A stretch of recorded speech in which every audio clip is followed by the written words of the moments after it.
Continuamos aquí en Primero lo Primero y agradezco que nos acompañe en la cabina esta mañana Odilon López, quien es el presidente de Canapat en el Estado de México, la Cámara Nacional de Autotransporte, Pasaje y Turismo. Odilon, ¿cómo estás? Bienvenido. Muy bien, muchas gracias, muy buenos días, Oscar, y qué gusto estar aquí en Ultra. El gusto es para nosotros poder platicar varios temas en el rubro del transporte público. De entrada, hace como un mes anunciaron que bajaba el transporte foráneo. ¿Es correcto? En el costo. El costo. Sí, claro, mira, esto es debido a que pues la competencia, la alta competencia que se traen por parte de nuestras empresas afiliadas y otras, pues te obliga a ser más eficiente y cerrar gastos operativos en otros espacios y buscar un espacio de oportunidad. Esto desde luego lo que trae consigo es una mejor atención, calidad de servicio, mejores unidades, etcétera. Esas son las bondades y las ventajas cuando hay una libre competencia. Y bueno, pues hoy en día, a pesar de la situación que estamos viviendo de la economía, de la inflación, etcétera, pues desde luego las empresas totalmente legales, reguladas, fiscalizadas, observadas por las autoridades y que además con sanciones severas por parte de la autoridad federal nos ha permitido esta oportunidad y desde luego pues un beneficio para los usuarios. No siempre se da, sin embargo, pues hoy en este momento pues se dieron las condiciones, mi querido Oscar. ¿El cálculo fue correcto? ¿El servicio se mantuvo? ¿Aumentó el flujo de personas? Así es. Bueno, pues lo que nos aumenta hoy es la condición de confianza de los usuarios para con nosotros. Y esto también te ayuda a trabajar de la mano con las políticas públicas, con los gobiernos de los 3 niveles y también de que en cualquier momento, pues hoy ante una situación tan difícil, que la economía subterránea trae tantos secretos como es pues los abusos de tarifas, malas atenciones, dejar en la deriva a las víctimas, porque siempre es un riesgo andar en las carreteras, los asaltos, todo eso, economía subterránea trae, pues desde luego, enfermedades para cualquier sociedad, entre otras, pues bueno, consumo de mercancía robada, de combustible robado, refacciones, y eso es lo que no debe de alientar la ciudadanía. Tenemos que tener la participación de una ciudadanía consciente, responsable y después no quejarnos cuando caemos en estadísticas pues negativas. O sea, el saldo hasta ahora es positivo. Sí, me quedo, Oscar, hasta hoy, sí, y seguimos ganando la confianza de los usuarios, puesto que cada vez es más caro pagar un peaje en las casetas, cada vez es más caro consumir combustible, el desgaste de las unidades, la inseguridad, etcétera. Entonces, para nosotros hoy en día, un transporte sustentable siempre va a traer beneficios, bondades, entre ellas la económica y muchos más. Hace tiempo se habló también de pues calcular o analizar un aumento al pasaje urbano. ¿Ustedes cómo están procesando esto? ¿Qué hay de claro en corto plazo? Ciertamente, pues bueno, esto cae en la cancha directamente del Instituto del Transporte del Estado de México. Hemos pasado por un instituto totalmente apático. Bueno, tan es así que apenas en redes sociales nos estamos dando cuenta que ya tenemos responsable en el Instituto del Transporte y desde aquí saludamos a nuestro amigo Ricardo Lugo Servín, al cual vamos a tener seguramente solicitándole pues mediante oficio como debe de ser, pues que se pronuncie al respecto las condiciones económicas del sector, hacia dónde vamos, en fin, que nosotros tenemos desde luego un termómetro muy particular y que es un alto número de transporte irregular que trae como consecuencia, entre otras, el quebrantamiento económico de la economía formal de las empresas debidamente concesionadas y que cumplimos con todos los requerimientos. ¿Ustedes han cumplido con la parte de mejorar el servicio de transporte? Sí, ciertamente sí, Oscar. O sea, es muy costoso sostener empleos formales, pagar tus impuestos, la seguridad social, las capacitaciones, entre otras. Y cuando sales a hacer tu trabajo, les decía a algunos compañeros tuyos, vamos a ser empáticos, súbete a un transporte público concesionado, responsable, que solamente para el transporte colectivo solamente son autobuses para las grandes ciudades. Ya los demás vehículos, algunos no reúnen la ficha técnica o están superados. Te subes y lo primero que va a encontrar el operador es que se privilegia al transporte privado, que no tenemos vialidades, no tenemos parabuses, quieres circular por los espacios que aún se te quedan en bajas velocidades y te encuentras que si es la escuela, están estacionados en triple fila. Que si es Paseo Toyocan, te encuentras a las pipas de Pemex adueñadas y hoy ve nada más el tránsito que es mortal. Y sobre todo, trabajas en desventaja. La necesidad del usuario es el tiempo. Y que nosotros tengamos que invertir tanto tiempo al encontrar una vialidad totalmente obstruida, pues desde luego trae como consecuencia un hartazgo, un enojo por parte de los operadores. En cierto momento son seres humanos y luego se suma tanta,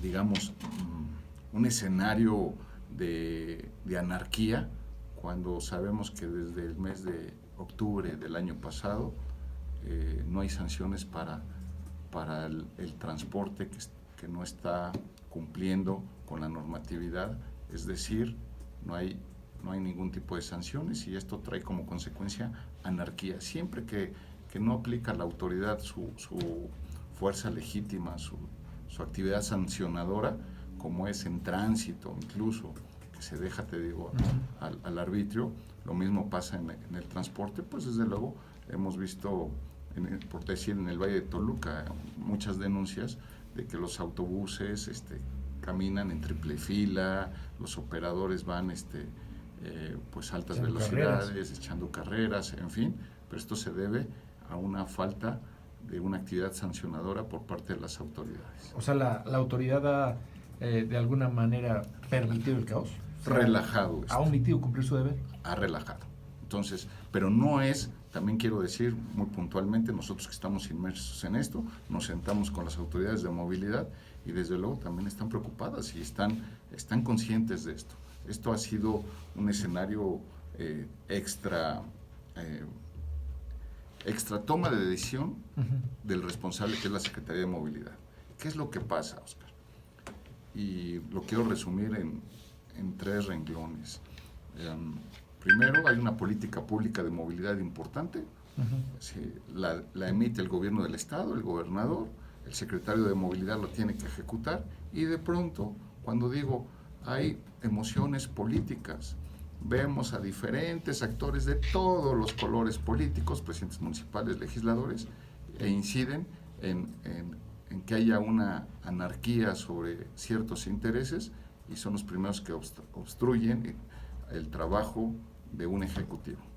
Eso es lo que sucede. Y lo mismo pasa en movilidad, pasa en seguridad, pasa en procuración de justicia. Veamos en una de las fiscalías más señaladas en el Estado de México, justamente es la de Texcoco. La de Texcoco, y ¿qué solicitamos? Y pues que se haga público ello. Cuando hay una anarquía, tenemos que respaldar a los titulares, al fiscal general, y evitar que todos los actores políticos alrededor emitan opiniones y obstruyan el trabajo, obstaculizan el trabajo del responsable. Bien, ya que hablaste de esto y por las implicaciones políticas, estamos en plena campaña por la gubernatura, Claro. Y ha sido tema para las 2 aspirantes. ¿Han tocado base con ustedes o han escuchado lo que han planteado? ¿Qué expectativas se puede generar de cada uno de estos proyectos de gobierno para el transporte? Porque hablan pues de mejorarlo y de algunas acciones que suenan grandilocuentes. Sí. Pero ¿hacia dónde iría esto? Es muy importante la participación de la ciudadanía, de la sociedad, de nosotros como sector, ¿sí? Y el acercamiento desde luego con las candidatas. Para ambas, nuestro respeto, hemos tenido un acercamiento de primer nivel con cada una de ellas, en la cual nosotros hemos observado lo siguiente. Pues como industria, para que nosotros nos vaya bien, pues necesitamos un escenario de orden y vamos a cumplir con los requerimientos y las nuevas expectativas que el mundo así lo exige. O sea, quien llega a gobernar, lo primero que tiene que hacer es poner orden. Poner orden. ¿De la mano con quién? No de los intereses políticos, no es de las ocurrencias o de las emociones en los momentos que se viven. tiene que estar respaldada, desde luego, por los ciudadanos, por los transportistas, para blindar esos obstáculos y esas oposiciones de esos personajes, ajenos a un ejecutivo. Entonces, el respaldo será para el Ejecutivo, pero ¿de la mano con quién? Con la academia, con los urbanistas, con los ingenieros en movilidad. Ellos son los que desarrollan puntualmente las necesidades y los requerimientos de la ciudadanía para la movilidad. ¿Sí? Y privilegiar la movilidad en las grandes ciudades con sistemas de transporte. Tenemos una ciudad metropolitana que convive día con día, el Valle de México con la Ciudad de México, y tenemos que la Ciudad de México tiene mayores bondades, mayores ventajas que no debería de ser. Ahí es donde nosotros queremos piso parejo. Somos ciudadanos y a nosotros no nos interesa las fronteras entre municipios o entre la Ciudad de México y el Estado de México. Y lo mismo para el Valle de Toluca. Sistemas de transporte con vehículos adecuados. No es posible ver en ninguna de las dos ciudades, la megalópoli metropolitana que hemos mencionado, seguir viendo mototaxis, taxis colectivos, y en ciertos lugares, pues desde luego ya las vagonetas tendrán que escalar a sistemas de transporte, y ambas candidatas lo están mencionando ya en sus promesas de campaña, pero lo más riesgoso es que no se queden en promesas. Tenemos que brindarles, respaldarlas, para que esto suceda. Lo que queremos es disfrutar una movilidad que realmente responda a las grandes exigencias de los 26 millones de habitantes que están en la zona centro del país. López, Oilón, hablemos del tema seguridad. Realmente, como lo dice la autoridad, ha habido un descenso en lo que puede ser pues el delito o la presencia de delincuentes en transporte público, los robos, los asaltos, el secuestro de unidades. Bueno, pues eso es lo que los números así marcan.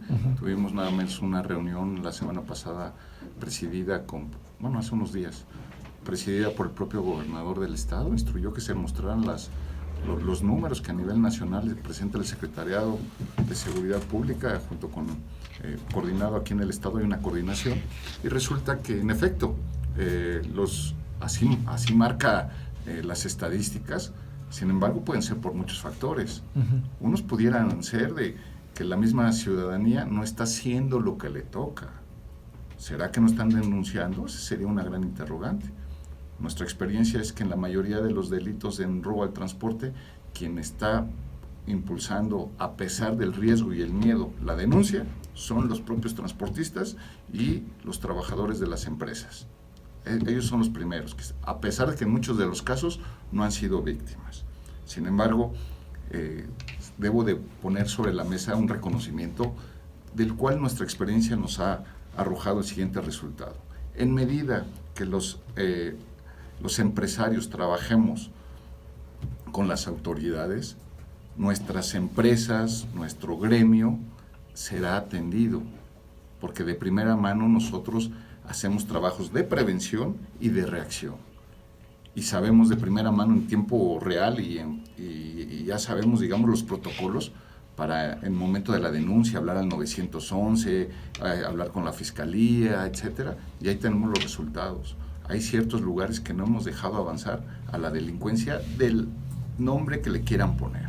El tema de las videocámaras sí funciona, sí puede ser algo generalizado, porque es algo que volvió a salir. Sí, claro, mira, eso nos ha permitido incluso mostrarnos no solamente cómo trabajan estos delincuentes, y que busquemos que el derecho de la víctima sea del pasajero, no de los delincuentes, porque bueno, luego ahí sale cada personaje que defiende los derechos humanos, sí, pero hay un derecho humano superior, que es el de la sociedad, mi querido Oscar. Entonces, las cámaras de videovigilancia han sido muy bondadosas, es un gran acierto del gobierno del estado, porque no solamente es la prevención o del delito o realmente que sea un testimonio de lo que está sucediendo, sino también un tema administrativo para las empresas.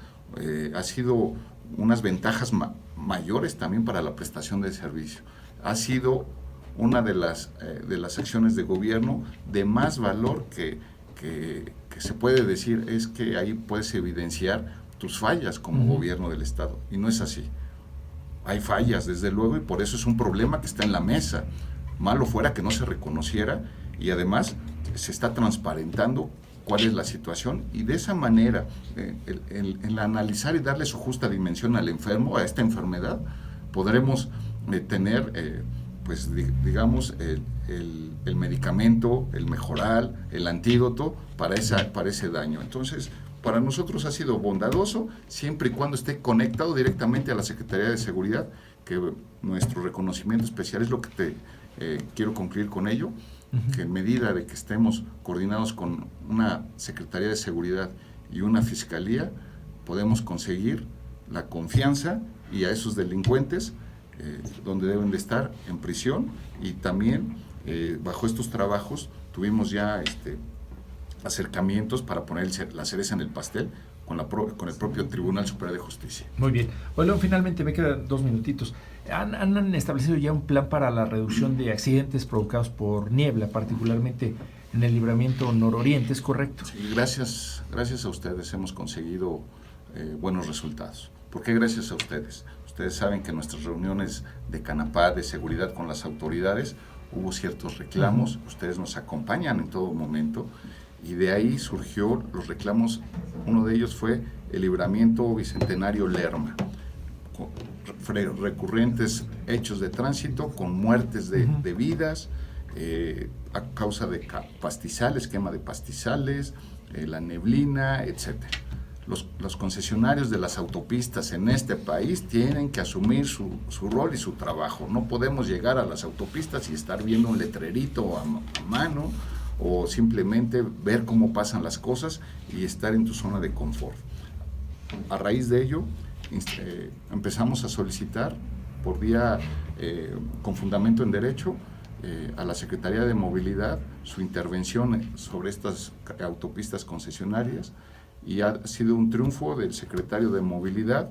Hoy se ha logrado que en este tramo de esta autopista, y seguramente va a ser en las demás autopistas, varias acciones que ya te las compartimos. Entre ellas, pues va a haber vehículos de alerta, de emergencia, de salvamento por parte de los concesionarios, donde haya anuncio o un alertamiento visible de que está sucediendo algo más adelante, y esto va a traer, desde luego, pues salvar vidas, una mayor señalización, etcétera. Tenemos que hacer que en este país realmente estamos pagando un servicio y recibamos pues una seguridad vial, que en el mundo, pues bueno, hay muchas vidas que se pierden anualmente solo por ello, y salir de esa zona de confort. Una sociedad más a la altura del país que queremos y a la altura de un Estado de México, y nos seguiremos apasionando en esto, Oscar, hasta ver que haya una mejor movilidad, una seguridad vial, y que tengamos un mejor lugar de vida.